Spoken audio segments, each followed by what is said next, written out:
don't click off, because if you find yourself falling into constant periods of not being productive and being unhappy, and every day is just kind of a grudge, what you're actually in is what's called a rut. And in this video, I'm going to explain what ruts are and how you can get out of them super quickly, and also how you can avoid falling into them. So if that's what you're interested in, stick around for the rest of the video and make sure you hit the subscribe button. But first of all, what is a rut? A rut, as you've probably experienced, is a period of lost motivation where you basically stop being productive. So for example, a lot of people fall into ruts with their fitness. They might stop going to the gym or stop exercising or something for weeks or months at a time, and they actually feel worse during this period, but they just have no motivation to do anything about it. And that's extremely common across the board in all kinds of areas, whether you're trying to, maybe it's like a personal project, like a YouTube channel that you just, you procrastinate on it, and for long periods you do nothing and you just feel bad about it, but you can't find the motivation. That is what a rut is. And sometimes you have it in all areas of your life where you just don't feel motivated to do anything productive. That's also very common. So a few symptoms that you've definitely experienced at some point are indulging in bad habits, like, eating up more junk food, consuming more social media content, things like that, they give you like a bit of a dopamine hit, but they actually make you feel worse. They make you less healthy and they make you less productive overall, because as we know, consuming a lot of short form content is obviously going to damage your productivity. And these things are all just self-sabotage, which lead to worsening mental health, which put you even more into a rut, which, as we'll talk about that in a second, because worsening mental health is actually the biggest cause of a rut. Some other symptoms are just low self-esteem and confidence. When you're in a rut, you don't feel as confident. You don't want to talk to people you don't know as much. It's harder to do things like, call someplace or just ask some random shop attendant something, just because you're in that rut period and you just feel bored, unhappy, and emotionally drained constantly. Even though you're doing less stuff than normal, you actually feel more tired than if you were doing more stuff. So you're probably hearing all of that and being like, yeah, I'm in one right now, or I fall into them constantly. Great, you've actually taken the first step. You understand that it's a rut, and this is a thing that's very common.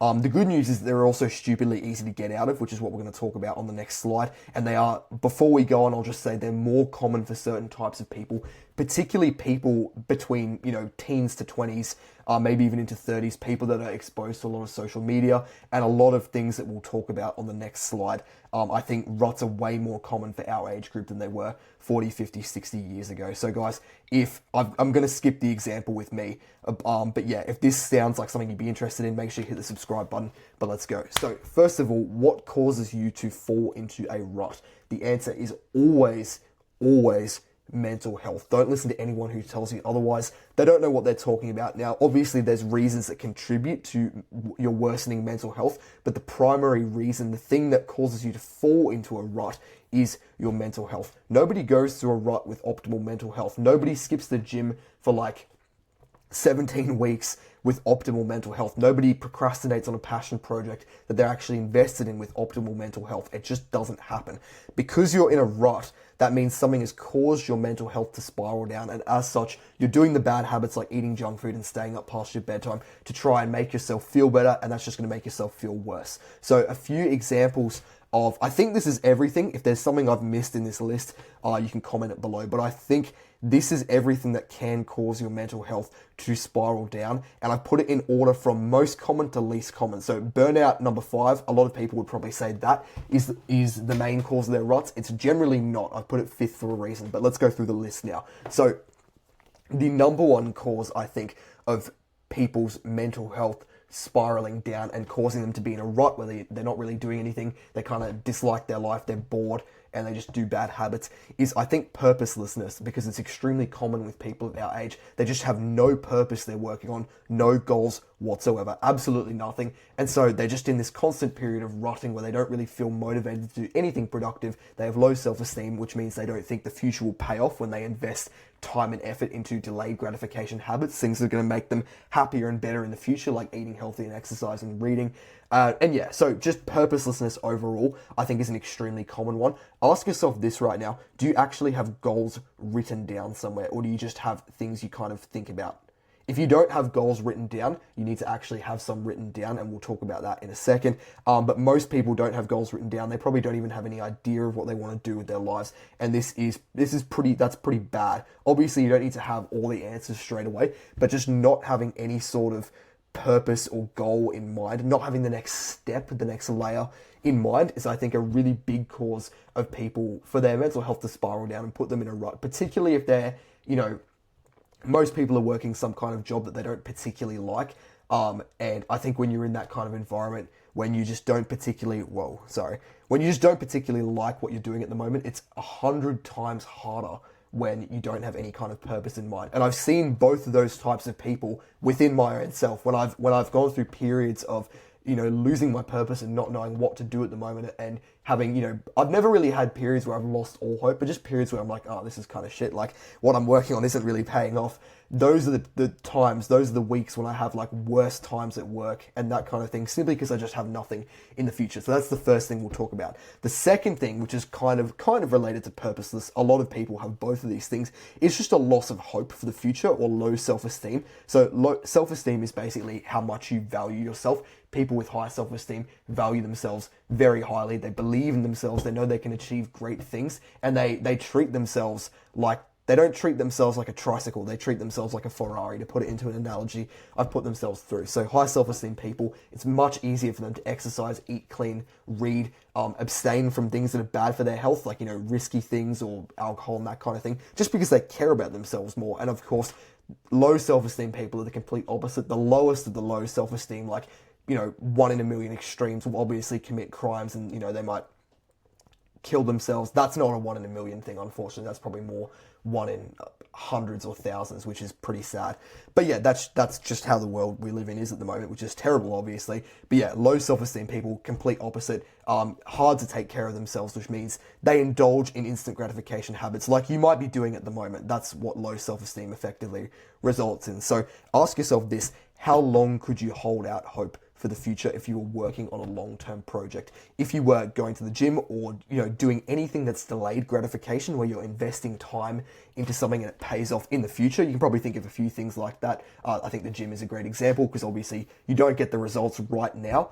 How long could you hold out hope that the effort you're investing will pay off? How much time are you willing to invest in the present to make your future selves life better? That's a fantastic way of gauging what kind of person you are. Are you willing to do the difficult things now to make your future self happier? Do you want to look back in the future and be grateful for the person you were, because he or she did the things that made your life better now? He or she built you that physique that you like. He or she made you healthier or smarter or wealthier, things like that. So a lot of people would say, no, they don't actually have that much hope for the future. They couldn't do something long-term without seeing very quick results, and that is a sign of low self-esteem. So that's the second thing. I will say really, really, really quickly before we move on to number 3, most people have low self-esteem for complicated reasons. I'm going to be releasing a full self-esteem guide on YouTube pretty soon, so that should be good for you. I can't link it in the description because it's in the future. But anyway, yeah, it's a lot of people have low self-esteem. I'm not going to go into it, but it's pretty unfortunate. The third thing is complacency or laziness. And this is a super common thing, even for people that are actually a little bit productive. Some of you watching this video might be a little bit more productive. Maybe you're going to the gym, maybe you have some goals, maybe you're learning things, maybe you're working on a project like I'm working on right now with this YouTube channel. But oftentimes, when you're doing something for a long period of time, you'll find you slip into complacency, you slip into laziness, you start skipping things that you used to do every single day because you haven't seen the other side for a while. So for example, say you're going to the gym, right? And you're lifting weights and you're slowly increasing it, maybe by, 500 grams a week, the dumbbells you're lifting for a certain exercise, something like that, etc. What can happen over time is after months of this, you might actually get lazy. You might stop trying to push the weight up and you might be content just lifting the same weight. And obviously that gets easier and easier as you get stronger. But at a certain point, if you don't increase the weight anymore, you're not going to keep gaining at the same level. And the reason you start avoiding pain is because you haven't actually seen for a while what happens when you stop progressively overloading, what happens when you slip out of that routine. And then of course what happens is when you slip out of that routine of upping the weight over time, is you start to not make as much progress, which leads to feelings of sadness and that kind of thing, which demotivates you. And as you can see, that example would put you into a rut. You can use that analogy for literally anything. The thing I want you to remember with complacency or laziness is if you haven't seen what happens when you get complacent for a while, that is actually a period of time where there's a high risk of you becoming complacent or lazy because you just haven't seen what happens for a while. So it only takes one moment to slip out of habit and you start becoming complacent or lazy. But yeah, any kind of complacency or laziness with something, particularly something you've been doing for a while, can lead to feelings of, shame or disappointment, sadness, anger, fear that you're wasting time. That's a big one when you're like, exercising or reading or learning a skill, learning a language is a good example, and you just feel like it's not going to pay off. And so you become more lazy, procrastinate, that kind of thing. That kind of applies to loss of hope for the future as well. But that's another thing that can worsen your mental health and put you into a rut. The fourth thing is chronic stress or extreme stress. This is actually different from burnout. A lot of people would put these two together. I think chronic stress is different because I'll tell you one thing. I've been reading the book, The 4-Hour Work Week by Tim Ferriss, which I'll link in the description because it's actually a fantastic book. You might be thinking, what on earth, how could you work 4 hours a week? It's actually really interesting, so I'd recommend you check it out. And I think he's actually a pretty good guy. He's written a few books and done a bunch of cool stuff. But anyway, he talks about two types of stress, distress and eustress. And distress is like the negative stuff, like someone, abusing you, yelling at you, giving you a hard time, giving you deadlines that are annoying you, or just, kicking you in the face. That's distress. And then eustress, like EUSTRES, is like positive forms of stress, like the adrenaline of like preparing for a competition, or the adrenaline of sticking to something every single day and watching, your progress go up, like with the gym and that kind of thing. Eustress is good. We need more eustress. We need to pursue that kind of stress more. Like you need to have goals, you need to have competition, that kind of thing. That's a good stress. Distress should be avoided, like just straight up abuse, negative things in your life, stress over finances, all the things people stress about, and when they say stress is bad. So some people have chronic distress. That's what I mean when I say stress in this sense, not chronic eustress. That would actually be good. The happiest people, I think, have chronic eustress because they're constantly working on something. I might type a paragraph about this in the description, just to explain it a bit more. But chronic distress, chronic pain, frustration, that kind of thing, can be not good. It can whittle you down. And I think a lot of the time when they're distressed, it's not actually so much about the external world. It's more about stoicism and their ability to manage stress. I think a lot of people have terrible, terrible stress management. I know, unfortunately, my own family, basically everyone in my family has terrible stress management. A lot of my friends have terrible stress management. I think that might be one of my gifts. I've actually always been extremely good with managing stress. It takes a lot to phase me, especially now. I can say confidently I'm at the point in my life where stress just doesn't stress me really at all. Ever. Like my heart rate doesn't go up for things that it should, and in a good way, not in a dangerous way, obviously, but just I don't get stressed easily over dumb things. I save my stress for actual, life-threatening things where someone's, going to attack me or something. But if you're chronically stressed, you're chronically bothered over, your boss or your friends or stuff in the news and that kind of thing, that can take up a lot of your mental bandwidth. And obviously, a lot of that is actually to do with your ability to handle stress, but it's just something to note that can put you into a rut as well. And number 5 that a lot of people would put number 1 is burnout or overworking. Burnout is kind of, if I said burnout's a scam and put that in the thumbnail, I'd get 1 million views and 1 million hate comments. I don't think burnout is, I'm not going to say burnout's a scam. What I will say is burnout is an overused word. When a lot of people, let's put it this way, right? Statistically, people of my age group, Gen Z, are burning out off around 25 hours of work a week. A full-time work week, unless you live in like China or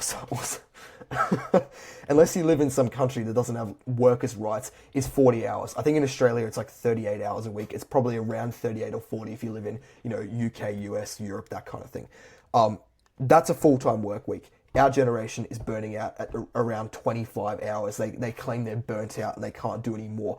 It's not because they're just sensitive, even though I think we are a bit too sensitive. It's actually because of other things. It's because of hyperstimulation from social media that's, damaging their dopamine baseline levels and that kind of thing. That's a whole other video. I'll link that in the description if you're interested in learning about dopamine and dopamine detoxes and that kind of thing. But burnout is actually...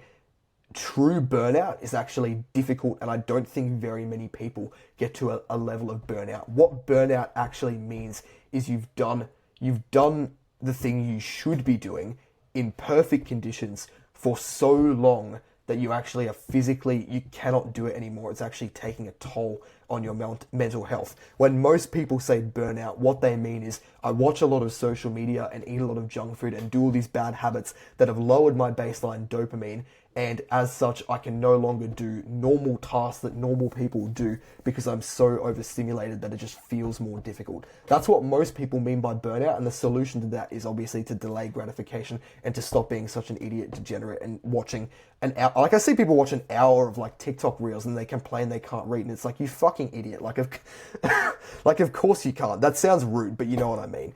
Like, you dumbass. Like, of course you can't do these things. Look at what you're doing to your body. That's terrible for your health. True burnout, the solution to true burnout isn't like abstaining from bad habits. The solution to true burnout is abstaining from this task that you've done so much. Like, if you're the freaking prime minister, sure, you're burning out. But burnout is not something that is as common as people think. I'm not saying burnout's a scam. I'm saying my generation are a bunch of pussies and they don't understand what they're talking about. Often it is a melting pot of a bunch of these things. Like we just said, purposelessness and loss of hope of the future are tied together. You know, it can all kind of melt into one thing, and you might not consciously know. But yeah, those are the things that can cause a rut. Just be conscious of that as we go into the rest of this video. So, how to get out of a rut. Second part of this video before we talk about how to avoid falling into ruts. What you need to understand is that a rut is like an injury in the gym. You know, when you injure yourself in the gym, you have to take time off. You can't just keep exercising, and then when you come back, you have to use a lighter weight. Otherwise, you're just going to hurt yourself again. If you bench 100 kilos and then you come back after you injure yourself and then you come back and you try and bench 100 again, you're going to hurt yourself badly. You need to drop it down to I drop it down to 30 or something like that just to be extra safe. But yeah, your ego here is the enemy. So what a lot of people do, particularly I find if they slip into complacency, that's probably the worst one for this principle. But if you're used to doing a certain thing, maybe you're used to working out 4 times a week or something like that, you slip into complacency, you slip into a rut, you skip the gym for 6 weeks. What you try and do is you go, okay, I skipped the gym for 6 weeks, I'm going to go to the gym every single day this week, even though you only used to do it 4 days a week. And for the last few weeks, you haven't done it at all. And what happens is it's way too difficult, and it's just like injuring yourself. It's just like injuring yourself in the gym. You're going way too heavy after you've been injured. You're going way too hard after you've procrastinated. Same goes for anything else. Maybe your goal is to do an hour of language study a day when you only used to do a few hours a week and then you took a few weeks off. That's way too hard. What you need to do is kill your ego and do the first thing here, which is set smaller tasks and tick them off. So, for example, say you're learning Italian. Great language to learn, by the way. I speak it not enormously well, but I'm going to travel soon. Hopefully, I can post some content and show you that I'm improving my skills. But what you should do is set smaller tasks. So if you used to learn Italian by doing a few hours a week, then you procrastinated, what you should do is say, I'm going to do 20 minutes of study today, and that's it. That's all I'm going to do. Then you can do that, tick it off, boom. That's what that is doing, is it's building in your mind the identity of someone who is no longer a procrastinator, but someone who is a winner, someone who actually does the things they write down, someone who keeps their word. And that's extremely important because your identity, after all, is what's going to help you get out of a rut. Your identity is what puts you into a rut as well. Identity is extremely important when it comes to this thing. So what you do is you set smaller tasks and you tick them off. That's called win stacking. And you can even, if you want, create an iPhone, go into your notes on your iPhone. If you don't have an iPhone, get an iPhone, you moron. I'm joking. And make like a little notes file called win stacking, and just write wins down. You did 30 minutes of language learning. You went for a run. You talked to that store attendant, even though you're like a socially nervous person. It was difficult for you to do. Just write down wins and have a glance through it every single night. It'll change your life. The second thing is to reward yourself. Don't be a complete degenerate and have 10 donuts because you did 10 minutes of language learning. But yeah, just reward yourself. Just say, that was cool. I'm going to reward myself with whatever you want. Keep excitement in the near future is a great productivity tip and life tip I heard. Once someone said it and I've always remembered it. The third thing is progressive overload. So any guys that go to the gym are probably nodding their head right now, but progressive overload is basically where you push the weight up over time of the dumbbells or whatever so you get stronger. That principle actually applies to literally everything basically in your entire life that you could want to get better at. So for example, if you're language learning, you can progressive overload by going from doing, 20 minutes of study a few days a week to maybe an hour of study a few days a week to maybe an hour of study every day etc. You can push it up over time, and you can do more intense learning, and that's a great way to actually fuel your way out of a rut and become a better person at whatever you're trying to do. And numbers 4 and 5, the reason they're a different color is because they're not essential for getting out of a rut, but they are really good. 4 is to practice high levels of self-care, and obviously this can be difficult when you're in a rut, so you might have to use a little bit of discipline just to get it off the ground. But I find the people who practice very high levels of self-care, they eat very healthy, they train regularly, they even do things like take care of their skin and stuff. They have a skincare routine. People who do, that's just one example. You don't have to do that. But people who take very, very good care of themselves and keep themselves in very good shape are less likely to fall into ruts because their mental health is better, they care about themselves more, their self-esteem is higher, etc. There's just less opportunity for them to fall into a rut. And the fifth thing is rebuild a positive mindset. So we kind of touched on that with win stacking, but a lot of people just have absolutely terrible mindsets. So make sure you have a growth mindset. That's what GM stands for. A growth mindset is basically the belief that you can achieve anything if you put hard work in. Your skills in a certain area aren't fixed. They are dependent on how much effort you invest. And if you wish to become better in that area, you have to invest effort because you are the vehicle. You have to drive between point A and B. A being where you can't do something and B being where you have that skill. It is up to you to make that journey. Nobody's going to do it for you. And also have a desire to improve. A lot of people just have no desire at all to become better at something, and I think that's terrible. So make sure you're journaling on that. Make sure you're ambitious and you actually want to become a better person. Yeah, and you just need momentum. Once you start, momentum goes both ways. Once you get momentum to become a better person, you start doing these things, it kind of takes off. It's very difficult to push, a bin that weighs like 100 kilos along the ground. It's a lot easier once you've got it rolling, and then you can, it's easier. But momentum also goes the other way as well. Remember, when you're in a rut and your mental health is spiraling down because you're doing things that are bad for your mental health, momentum goes the other way. So momentum is a very important thing to remember when it comes to these things. And yeah, it's all a mental game. Once you start believing in yourself, you're basically back, and you're only going up from there. So that's kind of how, is this the last? Yeah, it is. That's kind of how to get out of a rut. But one more thing I want to mention, one more thing I want to touch on is how to actually avoid falling into a rut. The most effective tactic available is your self-image must be going up over time. Obviously, we talked about these things and how, you need to avoid them. You need to practice high levels of self-care. Okay, cool. But the most effective way to avoid falling into a rut is that your self-image must be going up over time. So let's draw a line. I'll make it blue, right? This is time. So over time, time is going up. Like, that's not a straight line. What the hell? Let me just, you know what? I'm going to draw a line that's not going to be straight, but we're going to pretend that it's straight. This is time going up over time. So like the line represents how much time has passed, okay? As it goes up, more time has passed in your life. For a lot of people, right, we'll draw this red line, their self-image doesn't really go up. In fact, if we say this cross here, I'm going to draw a cross. Sorry, I'm doing this with a touchpad. Say this cross here is like when they leave school. Oftentimes, the self-image actually goes down. So as you can see, if your self-image it isn't increasing at the rate that time is going up, it doesn't like correspond like to actual times in your life. But just bear with me, right? And if your self-image isn't going up over time, you are very likely to fall into a rut. If we draw this person, I'll draw it in gold, say their self-image is constantly going up, maybe they become really socially charismatic here, maybe they meet their fitness goals and they get a six-pack, something like that. Maybe they launch their own business. These are just random examples. I've put like crosses at random points. Their self-esteem is going up and up and up over time. And what happens is because their self-esteem is increasing at a rate higher than, time is passing, they're even less likely to fall into a rut. They're just happier. So just something to think about. Keep an eye on your self-image and how it's actually going up over a time. Journaling is a great way just to be honest with yourself, and nobody has to read it. It's between you and the paper, or you and the paper and me. If you want to send it to me, I'm happy to talk to anyone on Instagram if you want to add me, link in the description. But yeah, journaling once a week on your weaknesses, the things that Maybe you think you have low self-esteem, maybe you get complacent, that kind of thing. Just journal once a week on that kind of thing, and you'll find it's easy to help your self-image go up over time and to improve as a person. 3 final things: avoid instant gratification. We already talked about that. Avoid things that give you instant hits of dopamine. You don't have to abstain from like all fun things at all. You don't have to never eat junk food again, but just try and lower it because it doesn't actually make you happier. Always have goals, always have something you're working on. It's terrible that some people don't have any kind of goal whatsoever. If you don't have goals written down right now, that's the next thing you have to do after this video. I'll link a video in the description for goal setting. And the third thing is to always have some kind of routine. Some people don't organize their days at all, and that's absolutely terrible. So have a morning routine, have a rough time you go to bed, have, rules about, what foods you eat and when. Maybe you can restrict unhealthy food to the end of the day only. That's a really good productivity tip. But guys, that is the video.